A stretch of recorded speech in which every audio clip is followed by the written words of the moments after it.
This is the Debaga camp in northern Iraq. It's home to more than 30,000 men, women and children who fled from the violence that has devastated the country. Several thousand have come here in the past 2 weeks, ever since the Iraqi army and its allies launched the battle for Mosul. But for the vast majority, this has been home for the past 2 years. They live in squalid conditions, crammed together in small rooms, and are not allowed to leave the camp.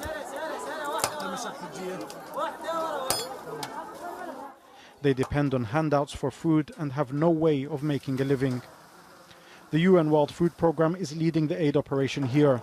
It says it's not only the fighting that's forcing people from their homes. Many families have told us that they don't know where their next meal is coming from. Food prices inside the city of Mosul have skyrocketed in recent months, and many families no longer have savings or simply cannot afford food anymore. Some of those who come from places no longer under ISIL control have decided to go home. And even though many of their houses are destroyed and the security situation remains unstable, they say the conditions here are unbearable. I have a stomach ulcer and it's causing internal bleeding, but there's no medical treatment here. I desperately need to get to a doctor. Their relocation is being facilitated by Tashar al-Samarra'i, a member of parliament from the mainly Sunni Salah ad-Din province.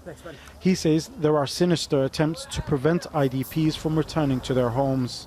The Iraqi government is not helping relocate the displaced back to their homes. Many of us Arab Sunnis are worried that there is an attempt to change the demographic makeup of several Iraqi cities. Now, despite several hundred families deciding to go back to their homes in the towns and cities that have been recently recaptured by the Iraqi army, the vast majority of the internally displaced remain here in these camps. For them, it is better to struggle in these difficult living conditions, yet ensure their children's safety, than it is to go back home and risk losing their lives.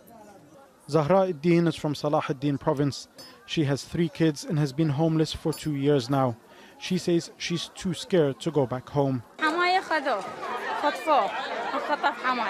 ISIL kidnapped my father-in-law. My husband owned a mobile phone shop. They stole all his phones and ever since we've had nothing. I'm struggling to feed my children, but I'm too scared to go back. ISIL is just one of many threats faced by Iraqis, along with multinational airstrikes and sectarian violence.